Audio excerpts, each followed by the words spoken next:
Hello everyone, welcome to Galaxy mine. আমি দেবকণা। আজকে আবার একটা নতুন আইডিয়া, নতুন ভিডিও নিয়ে চলে এসেছি, আপনাদের সাথে শেয়ার করব। তো আজকের ভিডিওটা কিছুদিন আগেকার গল্প বলি। আর কিছুদিন আগে আমি একটা মলে গেছিলাম, তো ওখানে দেখলাম অনেক সুন্দর সুন্দর বটল বিক্রি হচ্ছে। আর যেহেতু সেগুলো কালারফুল ছিল, সেখানে আমার চোখ চলে গেছিলো। তো যখন সেগুলোর দাম দেখলাম, প্রায় 2000 টাকার উপরে ছিল দামটা। তো তখনই আমি ভেবেছিলাম যে আমি যেই বোতলগুলো বেশি ইউজ করি, সেগুলো কিন্তু আমি বাড়ি গিয়ে পেন্ট করতে শুরু করে দেবো। আর আপনাদের সাথে অবশ্যই শেয়ার করব, যাতে আপনারাও আপনাদের যে বোতলগুলো ইউজ করে করে বোর হয়ে গেছেন, সেগুলো কিন্তু সুন্দরভাবে এরকমভাবে পেন্টিং করে সুন্দরভাবে ইউজ করতে পারেন, আবার নতুনের মতো করে।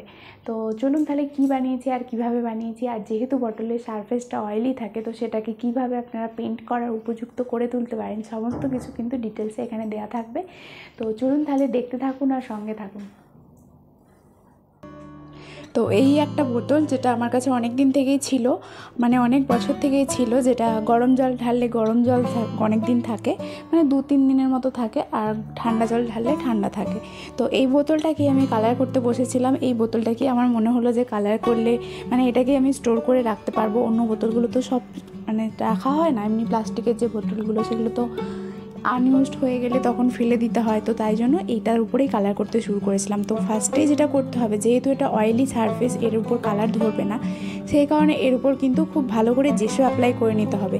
এবার আপনাদের বাড়িতে যদি জেসো না থাকে, তখন আপনারা কী করবেন, তো ফেভিকলের সাথে একটুখানি ওয়ালপুট্টি পাউডার যেটা হয়, সেটা মেশাবেন। মিশিয়ে একটু জলের সাথে হালকা করে মিশিয়ে, যাতে একটা এরকম একটু গাঢ় টাইপের টেক্সচার তৈরি হয়। তারপরে কিন্তু সেটাকে স্পঞ্জ দিয়ে এখানে স্পঞ্জ করে নিতে পারে, বা তুলির সাহায্যে করলে একটু প্রবলেম হতে পারে। স্পঞ্জ দিয়ে করলে ওটা কিন্তু টেক্সচারটা দারুণ আসে। তো যাই হোক, আমি এখানে 2টো কোট জেসো অ্যাপ্লাই করেছি। তো ফার্স্ট কোটটা দেওয়ার পর দেখবেন একটু হালকা হালকা আছে, আর ব্যাকগ্রাউন্ডে কিছু লোগো টোগো দেওয়া রয়েছে, তো সেইগুলো হাইড করার জন্য আমি এর ওপর কিন্তু আর এক কোট ভালো করে জেসো অ্যাপ্লাই করে নিয়েছি। তারপর কিন্তু এখানে যে ড্রয়িংটা করে নিয়েছিলাম, জেসো অ্যাপ্লাই করার পর তারপর ড্রয়িংটা করেছি। তো ড্রয়িং করার পর সেটাকে আমি কালো বর্ডার দিয়ে নিয়েছি, যাতে ওটা বোঝা যায়। তো তারপর আমি এখানে কি করেছি, ওপর দিকটা যেই কালারটা করব, সেই কালারটা স্পঞ্জ দিয়ে করে নিয়েছি। যতটা পোর্শন করা যেতে পারে ততটা পোর্শন আমি স্পঞ্জ দিয়ে করে নিয়েছি।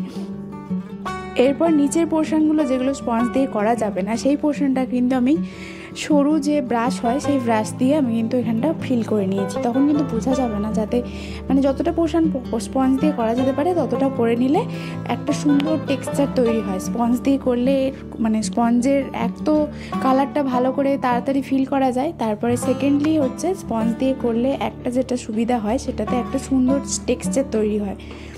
আর আপনারা যদি ওয়াল পুট্টি মিশিয়ে করতে পারেন, ওই টেক্সচারটা কিন্তু আরও সুন্দর হবে।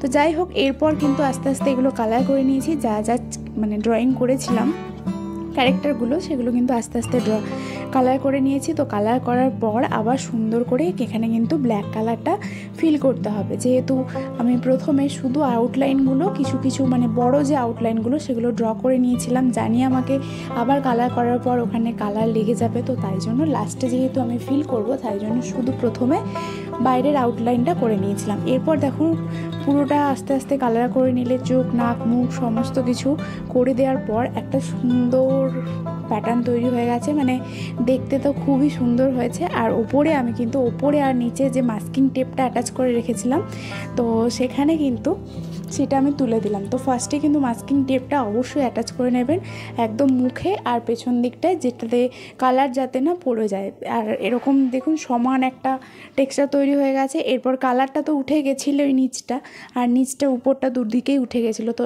এটা যে সমান লাগছে, সেটা করার জন্যই কিন্তু এখানে মাস্কিং টেপটা ফার্স্টে অ্যাটাচ করে নিতে হবে। অন্য টেপ হলো কিন্তু হবে না, মাস্কিং টেপটাই এখানে অ্যাটাচ করবেন, তাহলে বেটার আর কি। তো তারপরে দেখুন তৈরি হয়ে গেল আমার বোতলটা। সুন্দর একটা মানে কি বলবো, ইউনিক লুক হয়ে গেল। কেমন একটা হয়েছিল, তো সেটা থেকে একটা সুন্দর লুক হয়ে গেল।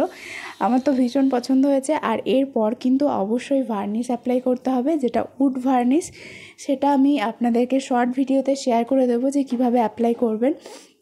যেহেতু আমার কাছে উড ভার্নিশটা এখন শেষ হয়ে গেছে, আর বটলে কিন্তু অবশ্যই ওই উড ভার্নিশটাই দেবেন, মানে যেটা গ্লজি লাগবে, আর এটা কিন্তু টেকসইও থাকবে। আর এমনি যে নর্মাল ভার্নিশটা, ওটা দিতে পারেন, কিন্তু ও নর্মাল যেটা পাতলা ভার্নিশ যেটা অ্যাক্রিলিক কালারের উপরে দেওয়া হয় সেটা দিলে কি হবে, সেটা অনেকটা পাতলা তো ওই লেয়ারটা উঠে আসার চান্সেস থাকে। আর যদি উড ভার্নিশটা দেন, উড ভার্নিশটা অনেক বেশি মোটা থিকনেস আছে, তো ওটার ওপর জল পড়লেও উঠবে না। তবে যতটা সম্ভব বাঁচিয়ে বাঁচিয়ে বাইরের দিকটা পরিষ্কার করার চেষ্টা করবেন। যেহেতু এটা ফ্যান্সি জিনিস, নিজের হাতে বানানো, সেহেতু সেটাকে তো একটু যত্ন করে রাখতেই হবে, তাই বলুন।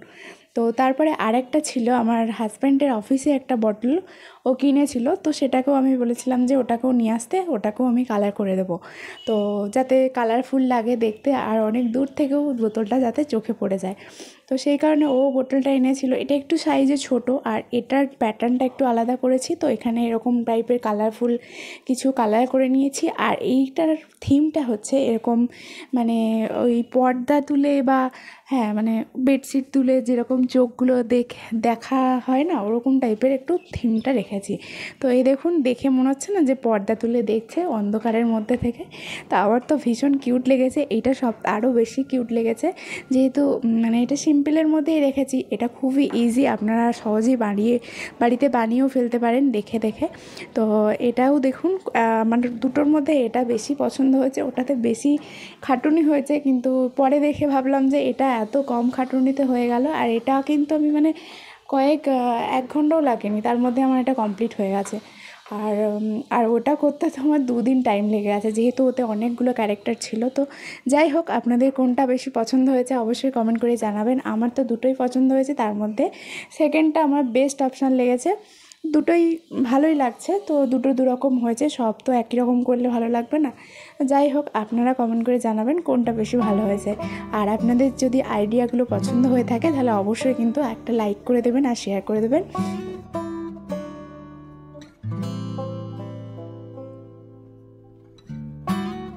তো এই ছিল আজকের আইডিয়া, কেমন হয়েছে অবশ্যই কমেন্ট করে জানাবেন। যদি ভালো লেগে থাকে তাহলে অবশ্যই একটা লাইক করে দেবেন। তো চলুন তাহলে আজকের ভিডিওটা এই পর্যন্তই, আবার দেখা হবে পরবর্তী ভিডিওতে। ততদিনের জন্য সবাই ভালো থাকবেন, সুস্থ থাকবেন, টাটা।